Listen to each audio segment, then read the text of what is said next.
सोच रहा हूँ कि मैं भी एक आध को धमकी वमकी दे दूं, है ना। आजकल धमकी देने वाले बड़े वायरल हो रहे हैं। इस देश में कोई भी फेमस हो जाता है कुछ भी कांड करके, अनाप शनाप काम करके। और शायद यही कारण है कि अंग्रेज हम पर इसलिए राज कर गए, क्योंकि हम किसी को भी अपना विधाता मान लेते हैं, किसी को भी अपना दाता मान लेते हैं और उसकी पूजा करने लगते हैं बिना जांचे, बिना सत्य असत्य की परख किए। खैर ठीक है।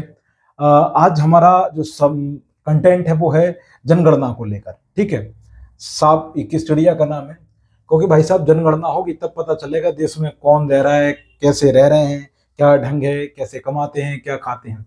तो मैं इसके फैक्ट में, इतिहास में कि कब हुई थी नियमित जनगणना, पहली बार जनगणना, उसमें नहीं जा रहा हूं।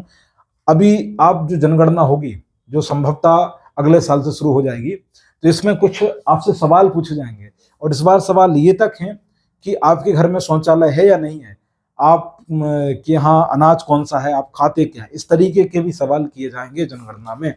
तो क्या होता है कि जो पिछली जनगणना होती है तो बहुत सारे लोग ऐसे जवाब देने से बचते थे, उन्हें लगता था पता नहीं क्या पूछ रहे हैं। ठीक है, तो ये बात ध्यान रखना कि जब जनगणना वाले आए तो इस तरीके के सवाल करेंगे आपसे, तो आप उनको पूरा सही जानकारी देना, क्योंकि गलत जानकारी देने पर आपके खिलाफ कार्रवाई भी की जा सकती है। तो इस बात का बड़ा विशेष ध्यान रखना। तो आज ऐसे कुछ सवाल हैं जो आपसे जनगणना वाले पूछेंगे आकर, तो आप उनको बहुत ही सटीक और सही जवाब देना है ना। चलिए हम शुरू करते हैं।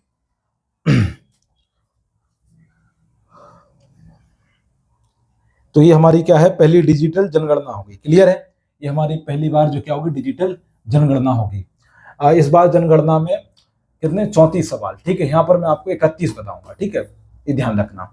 सवाल पूछे जाएंगे, आपका मुख्य अनाज क्या है, यह तक पूछा जाएगा। मैंने पहले बताया आप खाते क्या है, मुख्य रूप से आप ये तक भी पूछा जाएगा इस बार की जनगणना में। ठीक है, चलिए थोड़ा आगे लेते हैं। ये देखिए,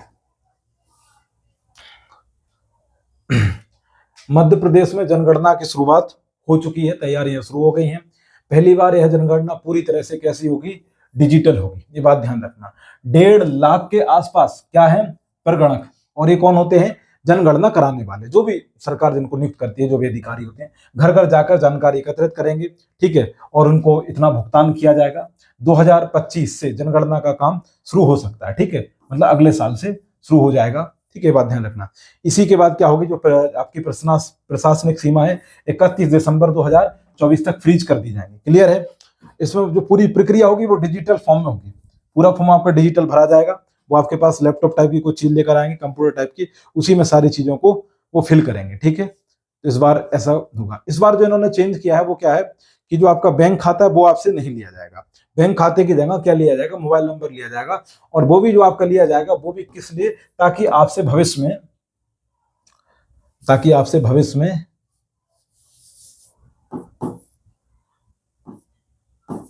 जनगणना से संबंधित कोई सवाल जवाब कर सकें, उसी संदर्भ में आपसे बातचीत करके लिए क्या होगा, आपका बैंक खाते की जानकारी नहीं ली जाएगी, उसके मोबाइल नंबर लिया जाएगा। हर प्रणक के पास जो मतलब जो भी जनगणना की जानकारी जुटाएंगे उनके पास ये जिम्मेदारी होगी कि वो 150 घरों से पूरी जानकारी लें। ठीक है, अब हम बात करते हैं उनकी, जिसका जो हमारी क्लास का मुख्य विषय है। मुख्य विषय ये है कि आपसे जो सवाल पूछ रहे हैं, अब मैं उनकी बात कर रहा हूं। ठीक है, बहुत बढ़िया।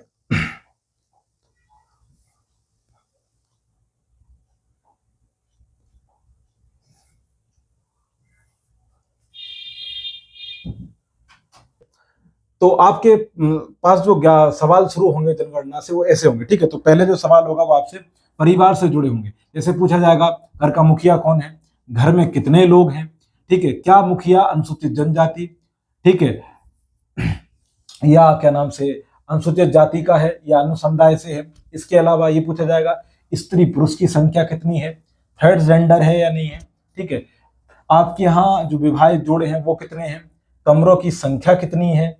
ठीक है, इसके बाद पेयजल का मुख्य स्रोत क्या है, मतलब आपके पास पानी कहाँ से आता है, कुएं का है, नल का है, नदी का है, कैसे प्राप्त कर रहा हो। इसके बाद प्रकाश का स्रोत क्या है, वही बात कि मीटर वाला सरकारी जो है वो है या सोलर आपने वो लगा हुआ है। ठीक है, इसके अलावा या दूसरा कोई स्रोत है, शौचालय है या नहीं है, ये भी आपसे पूछा जाएगा। ये सारे जवाब आपको देने हैं सरकार को, जब आपसे पूछने आएंगे। पेयजल की उपलब्धता, पानी स्टोर कैसे करते हैं, बहुत ज्यादा जरूरी है। ठीक है, इसके बाद आपसे क्या होंगे, 5 सवाल टॉयलेट और रसोई से। देखो, ठीक है, सरकार यहां तक पहुंचेगी आपके टॉयलेट रसोई तक सवाल पूछेगी। मकान में शौचालय है, ठीक है या नहीं। गंदे पानी की निकासी कैसे जुड़ी है, जो आपके यहाँ गंदा पानी होता है उसको कैसे आप निकालते हो, ये तक पूछा जाएगा आपसे, ठीक है। स्नान घर है या नहीं है, ठीक है, ये भी पूछा जाएगा। रसोई घर में जो आपके यहाँ गैस है वो कैसी है, एलपीजी है या पीएनजी है, ठीक है, गैस कनेक्शन किस टाइप का है। खाना पकाने के लिए कौन सा ईंधन प्रयोग करते हैं, गैस है, चूल्हा है, या आज भी कंडा लकड़ी से काम चला रहे हो। इस प्रकार के आपसे प्रश्न पूछे जाएंगे। इसके अतिरिक्त आपके जो 3 सवाल होंगे वो वाहन मोबाइल से होंगे। घर में वाहन के नाम पर क्या है आपके पास, साइकिल है, स्कूटर है, मोटरसाइकिल है, ठीक है, या आज भी टेम्पो पकड़ के काम चला रहे हैं, या मोपेड है, मतलब आपके पास क्या है। अगला, कोई कार, जीप, वैन है या नहीं है। मोबाइल नंबर, बिल्कुल ये तो सबके पास मिलने वाला है, जाहिर सी बात है। और ये सब मोबाइल नंबर जो आपका लिया जाएगा वो कैसे लिया जाएगा, जनगणना संबंधी संपर्क करने के लिए लिया जाएगा, ठीक है। आपको उस पर हाय भेजने के लिए बिल्कुल भी नहीं लिया जाएगा कि गुड मॉर्निंग या भक्ति का कोई सॉन्ग भेजा जाएगा, ऐसा कुछ भी आपके साथ नहीं होगा। चलिए अब आगे चलते हैं, अगले सवाल देखते हैं जनगणना से जुड़े हुए। अगले 5 सवाल ये रहेंगे फिर आपके। आ जाइए, बहुत बढ़िया। 5 सवाल संचार माध्यम से जुड़े होंगे। घर में कोई रेडियो ट्रांजिस्टर है या नहीं है, क्या कोई टेलीविजन है। तीसरा सवाल होगा, क्या इंटरनेट की सुविधा है। हाँ साहब, मोबाइल में है, वैसे तो नहीं है, ये जवाब ज्यादातर आने वाला है। लैपटॉप चलाते हैं या कंप्यूटर, ये आपको बताना पड़ेगा, ठीक है, मतलब ये तक की आपकी जानकारी पूछी जाएगी। घर में कोई बेसिक टेलीफोन सुविधा है या नहीं, मोबाइल फोन या स्मार्टफोन में से कुछ है या नहीं है। तो ये ज्यादातर सबके पास होने वाला है, ये नहीं मिल सकता बहुत सारे परिवार, ग्रामीण स्तर पर तो ना के बराबर होने वाला। फिर 7 सवाल आपके घर के बारे में पूछे जाएंगे, ठीक है, ये बात ध्यान रखना। क्या पूछा जा रहा है, इससे पहले किसके बारे में पूछा गया था, ध्यान रखना, परिवार। अभी परिवार कहीं रहेगा भी तो, ये परिवार आपका कहीं रहेगा भी तो, अब वो क्या होगा, आपका घर होगा, ठीक है। तो अब घर के बारे में पूछा जाएगा आपसे, कुछ सवाल सरकार घर को लेकर करेगी। 7 सवाल होंगे वो, ठीक है। मकान की संख्या, ठीक है, मकान नंबर क्या है, मकान नंबर वही, ठीक, इसमें सॉरी संख्या पूछ जाएंगे, भवन कितने आपके। फिर इसमें पूछा जाएगा मकान का नंबर, मकान की स्थिति, मकान कहाँ है, मकान के फर्श तक के बारे में पूछा जाएगा, भाई साहब फर्श जहां पर आप खड़े होंगे जवाब दे रहे होंगे, ठीक है। दीवाल है ना, दीवाल और छत में प्रयुक्त होने वाली सामग्री, आपने दीवाल में क्या लगाया है, सोना चांदी क्या लगाया है, सीमेंट ईंट मिट्टी जो भी लगाया है उसके बारे में भी जानकारी देनी पड़ेगी। मकान का उपयोग किस लिए किया जा रहा है, भाई साहब रहने के लिए, कोई कॉमर्शियल बिजनेस चला रहा है उसके लिए, स्कूल, क्या कर रहे हो आप उस मकान में, ये तक आपको बताना पड़ेगा।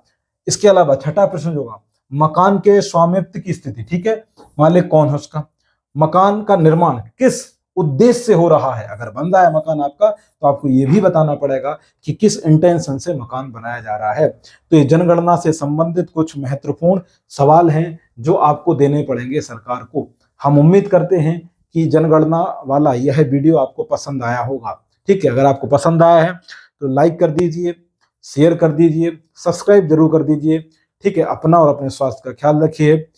राष्ट्र, पर्यावरण और महिला तीनों का सम्मान करिए। जय हिंद, जय भारत।